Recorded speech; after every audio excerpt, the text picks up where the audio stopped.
Hi friends, నమస్తే. నేను మీ నాగేశ్వర్ దేవులపల్లి. మీరు చూస్తున్నారు మనసేవ తెలుగు యూట్యూబ్ ఛానల్.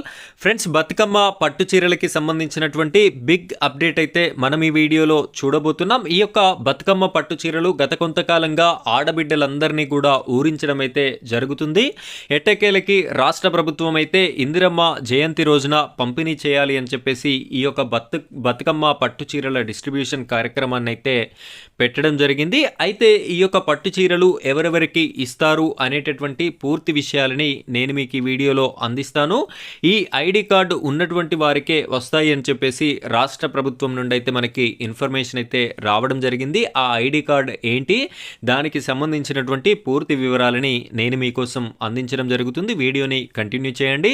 మొదటిసారి కనుక మీరు మన ఛానల్ని చూస్తున్నట్టయితే ఇలాంటి లేటెస్ట్ వీడియోస్ అన్నీ కూడా మీ వరకు రావాలి అనుకుంటే మన ఛానల్ని సబ్స్క్రైబ్ చేసుకోండి. పక్కనున్నటువంటి బెల్ ఐకాన్ పైన ట్యాప్ చేసి ఆల్ అని సెలెక్ట్ చేసుకోండి. ఇంకా ఈ వీడియోను కనుక లైక్ చేయనట్టయితే లైక్ చేయండి. మీరు లైక్ చేసిన వెంటనే హైప్ పాయింట్స్ అనేటటువంటి ఆప్షన్ వస్తుంది. దానిపైన క్లిక్ చేసి హైప్ పాయింట్స్ కూడా ఇస్తారు అని చెప్పేసి నేనైతే కోరుకుంటున్నాను. ఇప్పుడైతే మనం వీడియో టాపిక్లోకి వెళ్ళిపోదాం. వీడియోని కంటిన్యూ చేయండి.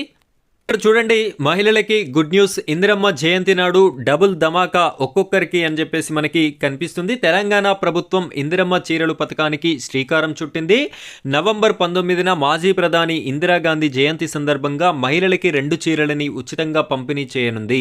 ఇది మహిళల సంక్షేమాన్ని పెంపొందించడంలో పాటు చేనేత కార్మికులకి ఉపాధి కల్పించడం ద్వారా చేనేత రంగాన్ని ప్రోత్సహిస్తుందని ప్రభుత్వ వర్గాలు చెప్పడం అయితే జరుగుతుంది. ఇక్కడ మనం క్లియర్గా చూసుకున్నట్టయితే బతుకమ్మ స్థానంలో ఇందిరమ్మ అని చెప్పేసి కూడా మెన్షన్ చేశారు. గతంలో బీఆర్ఎస్ ప్రభుత్వం అమలు చేసిన బతుకమ్మ చీరలు పథకానికి బదులుగా కాంగ్రెస్ ప్రభుత్వం ఈ ఇందిరమ్మ చీరలు పథకాన్ని ప్రారంభించింది. మనందరికీ తెలుసు, కేసీఆర్ గారు ముఖ్యమంత్రిగా ఉన్నప్పుడు ప్రతి ఇంట్లో ఉన్నటువంటి ఆడబిడ్డకి ఆధార్ కార్డు 18 సంవత్సరాల నుండి ఆధార్ కార్డు కలిగి ఉన్నటువంటి ప్రతి ఆడబిడ్డకి కూడా ఈ యొక్క బతుకమ్మ చీరలు బతుకమ్మ పండగ దినాలలో ఇచ్చేటటువంటి ఆనవాయితీ ఉంది. అయితే ఈ యొక్క కాంగ్రెస్ రాష్ట్ర సర్కారు ఏర్పడిన తర్వాత ఆ చీరల స్థానంలో ఇందిరమ్మ చీరలు అని చెప్పేసి ఈ యొక్క పథకాన్ని మార్పు చేయడం అయితే జరిగింది. మనందరికీ తెలిసిన విషయమే. ఈ పథకం కింద ప్రతి మహిళలకి 2 చీరలు, ఇంతకుముందు 1 చీర ఇచ్చేటటువంటి వారు ఇప్పుడైతే వీరు 2 చీరలు అందజేస్తారు అని చెప్పేసి తెలుస్తుంది. గత ఏడాది ఆగస్టు 7న జరిగిన జాతీయ చేనేత దినోత్సవం సందర్భంగా సీఎం రేవంత్ రెడ్డి ఈ పథకాన్ని ప్రకటించడం జరిగింది. ఈ ఏడాది ఒక్కో చీరకు ప్రభుత్వం 480 రూపాయలు కేటాయించింది. అంటే 2 చీరలు ఇస్తే మనకి 900 రూపాయల చిల్లర డబ్బులైతే అయ్యేటటువంటి అవకాశం అయితే ఉంది. ఇక్కడ ఈ చీరల పంపిణీని మొదట అక్టోబర్లో బతుకమ్మ దసరా పండుగ సమయంలో పంపిణీ చేయాలని ప్రభుత్వం నిర్ణయించింది.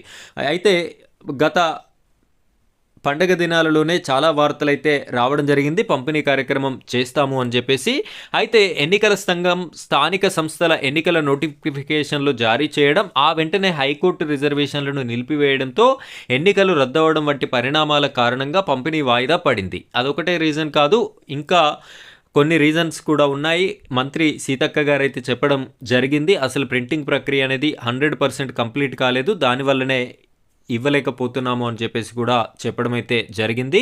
అయితే ఇవి ఎవరెవరికి ఇస్తారు అంటే, ఇందిరమ్మ చీరల పథకం కింద గ్రామీణ ప్రాంతాల్లో, సెర్పు పట్టణ ప్రాంతాల్లో మెప్మా ద్వారా జిల్లా కలెక్టర్ల పర్యవేక్షణలో చీరలు పంపిణీ జరుగుతుంది. గ్రామీణ ప్రాంతాల్లో దాదాపు 4.35 లక్షల SHG బృందాలు, అంటే వెలుగు గ్రూప్స్ ఏవైతే ఉన్నాయో వారు అని అర్థం. ఇక్కడ 61.70 లక్షల SHG బృందాలు ఉన్నాయి. మొత్తం రాష్ట్రంలో 64.69 లక్షల మంది మహిళల లబ్ధిదారులకి ఈ పథకం ద్వారా ప్రయోజనం చేకూరనుంది. పంపిణీ సజావుగా జరిగేందుకు అవసరమైన స్టాక్ని ప్రభుత్వం ఇప్పటికే అన్ని జిల్లాలలోని గోడౌన్స్కి తరలించింది.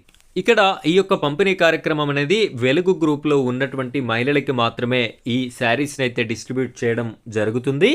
వారు వెలుగు గ్రూప్లో ఉన్నట్టుగా వెలుగు CAలు అని చెప్పేసి గ్రామాలలో ఈ వెలుగు సంఘాలు ఎక్కడెక్కడైతే ఉంటాయో అక్కడ ఉండడం జరుగుతుంది. వారి వద్ద వెలుగు గ్రూప్లో ఎవరెవరైతే ఉన్నారో వారికి సంబంధించినటువంటి లిస్ట్ ఉంటుంది. వారి వద్ద ఆ లిస్ట్లో పేరు ఉండి వారికి Aadhaar card and ration card ఉన్నటువంటి ఈ ఐడి ప్రూఫ్స్ ఉన్నటువంటి వారికే ఈ శారీస్ అయితే వచ్చేటటువంటి అవకాశం అయితే కనిపిస్తుంది. ఈ నిర్ణయం పైన మీ యొక్క అభిప్రాయం ఏంటి అనే దాన్ని కూడా తెలియజేస్తారని నేనైతే కోరుకుంటున్నాను. ఇది ఫ్రెండ్స్ ఈరోజు టాపిక్. ఇలాంటి లేటెస్ట్ అప్డేట్స్ కోసం మన ఛానల్ని సబ్స్క్రైబ్ చేసుకొని సపోర్ట్ చేయండి. Thank you friends, thank you very much.